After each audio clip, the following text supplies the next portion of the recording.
Welcome to Thinking Deeper by 6-7. Today, we are really jumping into the deep end. We really are. We're looking at a collision, a real collision of two ways of seeing the world. On one side, you have this rationalist view that wants to just, strip away all the ancient myths and see the world for what it is scientifically. And on the other, you've got this psychological view arguing that those very myths, they're the code that keeps us from basically destroying ourselves. Exactly. We were breaking down the legendary Vancouver debate between Sam Harris and Jordan Peterson. It's a huge one. A total battle over God, truth, and whether religion is, a dangerous relic or maybe a survival guide. It really is a clash of titans. And the stakes, they couldn't be higher. Right. This isn't just about, whether a bearded man lives on a cloud. It's about the core operating system for civilization. Yeah. Is religion a virus we need to cure? Or is it some kind of deep evolutionary firewall that we get rid of at our own peril? And you could feel it. The atmosphere in that room in Vancouver was apparently, the word used was daunting. Oh, I bet. You've got thousands of people there just waiting for these two intellectual heavyweights to, tear each other apart. The moderator, Brett Weinstein, he basically had to be the referee in a cage match. Or at least try to guide them to some kind of middle ground. But yeah, the tension was real. It was so intense, actually, that Sam Harris joked right at the start that they'd need a safe word for the evening. That's right. Just a little bit of humor before the storm. Do you remember what it was? I believe it was lobster. Lobster, which is just, it's perfect. If you follow Peterson at all, that's a little nod to his famous stuff about human hierarchies and, crustaceans. It was a great icebreaker, but it also shows you something important, I think. What's that? That they're both aware of the caricatures of them, and they're ready to try and dig deeper than that. Okay, so let's unpack this. You'd think a debate called God and Truth would just dive right in with, does God exist? Yeah. But they don't start there, do they? No, not at all. And this is where it gets really interesting. Instead of going straight for the disagreement, they first set up a kind of demilitarized zone. They find a common enemy. A common enemy, exactly. They align against what they call the twin catastrophes. Both Harris and Peterson are, frankly, terrified of two extremes that can wreck a society. Okay, so what are they? On one side, you've got moral relativism.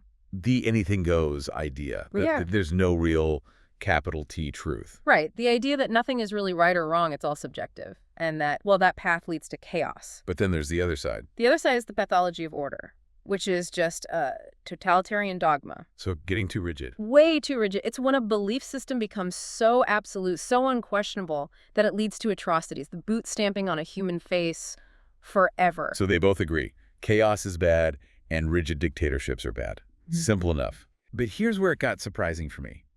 Harris is famous, maybe infamous, for going after religion because it leads to that dogma. For sure. He thinks it's the fast track to that pathology of order. But then he admits that secular systems without God, can be just as bad. He does. And for a famous atheist, that is a huge concession. He points to, Stalinism or North Korea. Right. They're technically atheist regimes. They are. They don't have a church. They got rid of the church. But Harris's point is that they function exactly like religions. They just swap the Pope for a dictator. Pretty much. You have a personality cult, like the worship of Kim Jong-un. You have blasphemy laws. You can't criticize the leader. And you have dogma, things you have to believe without any evidence. So for Harris, the problem isn't the hardware, it's the software. That's a great way to put it. The bad software of dogmatism and blind faith can run on a secular machine just as easily as a religious one. It's not about God. It's about the don't ask questions part. Exactly right. The danger is the structure. And that leads to a whole other thing, not just human psychology, but primate psychology. We have to talk about the chimps. Ah, yes. The chimps. This was such a fascinating turn in the conversation. It felt like a nature documentary just broke out in the middle of this philosophy debate. Brett Weinstein and Harris start talking about Jane Goodall's work. And it really messes with the idea that religion is the root of all war. How so? Well, for a long time, there was this romantic notion that war was a human invention, something we learned from culture or greed or religion. Right. But Goodall saw something in Gombe that was just shocking. She saw them go to war. She did. She saw male chimps forming raiding parties. They'd patrol their borders, totally silent. And if they found a chimp from another troop, Even one they knew before. even one they used to know, they would attack it with this brutal, coordinated violence. They would literally tear it to pieces. And obviously, chimps don't have a Bible. They don't have a Quran. They do not. They aren't fighting over which God is the true God. Right. So this proves, and Harris uses this brilliantly, that tribal violence is a primate problem. It's in our hardware. It's pre-installed. It's deeper than any holy book. Okay, so that kind of clears religion of being the source of violence. But he's not letting it off the hook, is he? Not for a second. His argument is, okay, chimps might be violent by nature, but religion gives humans brand new, uniquely terrible reasons to be violent. A chimp might kill for territory. But a chimp won't blow itself up to get to paradise. A chimp won't burn a witch because of one sentence in an old book. So religion is like a force multiplier for our worst instincts. It gives it a divine license. Which brings us right to the first major clash of the night. The Manual. How are we even supposed to read these holy books? Because Harris and Peterson look at the exact same text and see two completely different things. Yeah, this is the battle over the book. Harris has what you might call the engineer's approach. He just reads it literally. He opens the Bible or the Quran and he points to the lines. And when you do that, you find some stuff that is, let's just say, it's tough to defend today. To put it mildly, he brings up instructions to cut off the hands of thieves. He points to the rules on slavery, or the Old Testament saying you should stone a woman to death if she's not a virgin on her wedding night. He calls it barbaric nonsense. And his argument is so sharp here. He says the fundamentalists, the people actually doing this stuff, they're the honest ones.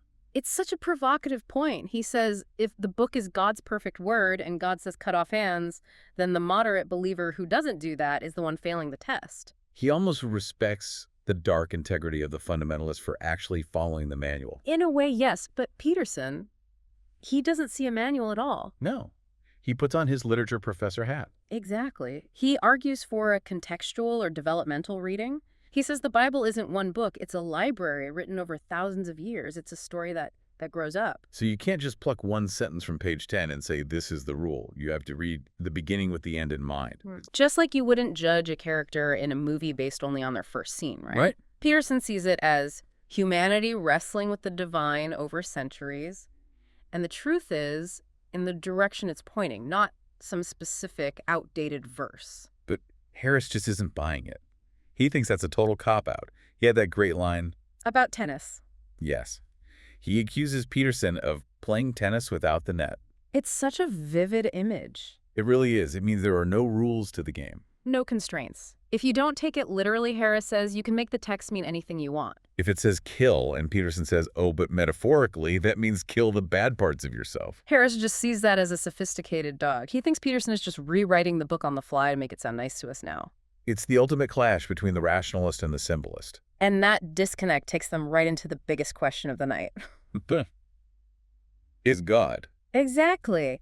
And I have to say, reading through this, Jordan Peterson's definition of God, it made my brain do some flips. It is not the Sunday school version, that's for sure. No, not at all. I think we need to break this down because this is where Harris, and probably a lot of the audience, started to get a little lost. Okay. When he's asked, what is God? Peterson doesn't describe some being in the sky. No.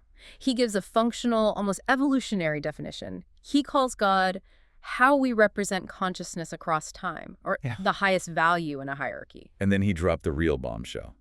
He called God that which selects among men in the eternal hierarchy. This is pure Peterson. So to translate, he's arguing that for millions of years, some traits helped men survive and reproduce. Like being competent, telling the truth, being reliable. Exactly. And women selected men with those traits, that pressure, that invisible force that sorts the successful from the unsuccessful over eons, peverons.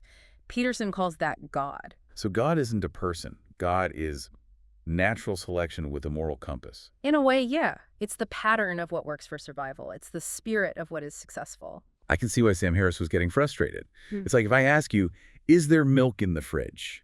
And you say, milk is the abstract concept of nourishment through time. Harris was visibly annoyed. He just calls it word games.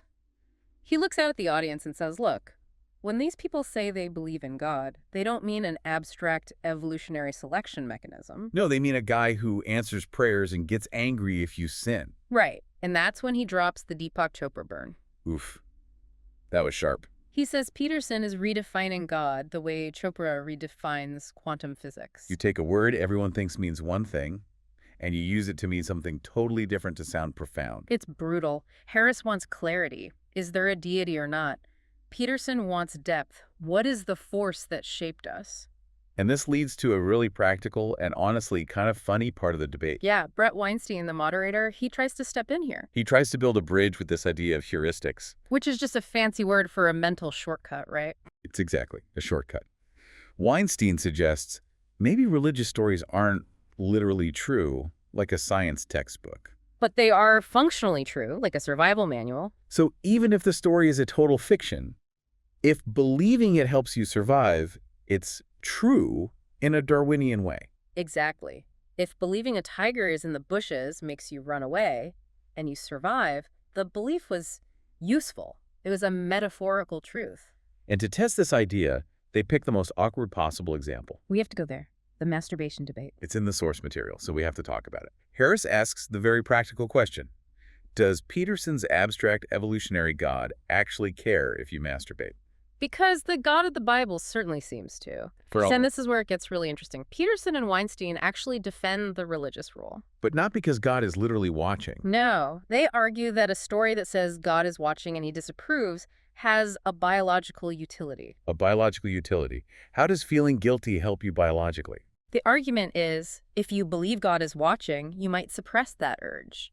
If you suppress the urge, you might be more motivated to, find a partner, get married, and have children. So the fiction of a judgmental God is a hack. It's a trick to get you to reproduce. That's the argument. The story prevents sexual neurosis, encourages family formation. It's a survival strategy disguised as a divine rule. But Harris was not having any of that. Not at all. He basically says the cure is worse than the disease. He argues the story doesn't prevent neurosis, it creates it. It creates the guilt and the shame. Right. He insists we can be adults and have a rational talk about porn or moderation without inventing a sky deity who gets mad at us in our bedrooms. It's the perfect example of their different worldviews. Harris thinks we're rational beings who can use reason. And Peterson thinks we're ancient creatures who need these deep, maybe even fictional stories to trick ourselves into doing what's right for the species. Which brings us to the final battleground. Morality itself. Can you be good without God? This is Harris's whole thing, his book, The Moral Landscape. And he lays out his core argument here. The worst possible misery argument. It's a thought experiment. He asks you to imagine a universe where every single conscious being is suffering as much as possible for as long as possible. Which sounds like a very, very bad day. The worst day imaginable. And Harris says, if we can all agree that that is bad with a capital B, then we have a factual anchor for morality. Anything that moves us away from that universal suffering is good. Exactly. No God needed, just the basic recognition of suffering. It seems pretty solid. If everyone screaming in agony forever isn't bad, then the word bad just has no meaning. But here's the twist. Peterson agrees with him, but then he pushes deeper. He argues that hell, the worst possible misery, isn't just suffering. It's suffering caused by malevolence. You mean evil intent? Yes. It's not just a machine accidentally cutting off your hand. It's someone cutting it off because they enjoy your pain. That's a deeper hell. And then Peterson pulls this amazing judo move on Harris. He claims Harris is acting out a religious pattern without even knowing it. This is the you're a closet Christian argument. Essentially. Peterson points out that Harris is obsessively committed to truthful speech. Harris refuses to lie. He refuses to distort facts. Right. Peterson connects that to the Christian concept of the logos, the divine word, or truth.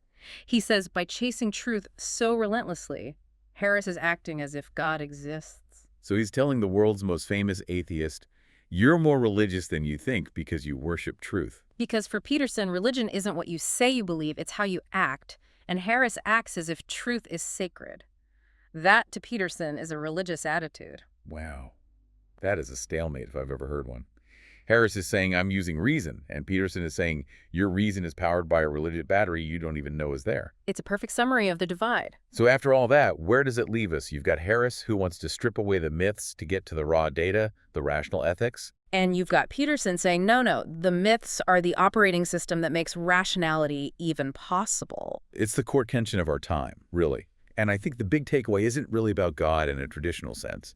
It's about how they define the word truth. How do you mean? Well, for Harris, truth is scientific. It's what's made of atoms. It's an accurate description of reality. Okay. For Peterson, truth is Darwinian. It's what helps us survive.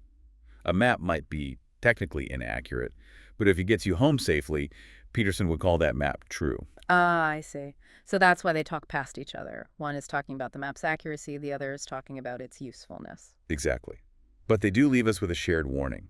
Believer or atheist, they both agree we are on a tightrope. On one side is the chaos of believing in nothing, and on the other is the tyranny of believing too much. You know, it leaves me with a question that I think everyone listening should probably sit with for a minute. If Peterson is right, and these ancient stories are a kind of a survival code, what happens if we delete them? That is the big question, isn't it? If we throw them out because they're not factually true, do we lose the wisdom hidden inside? Are we smart enough to write our own moral code from scratch, just with reason? Or do we just crash the whole system? Harris thinks we are. He thinks we're grown-ups and we can write our own code. Peterson thinks we're children playing with fire.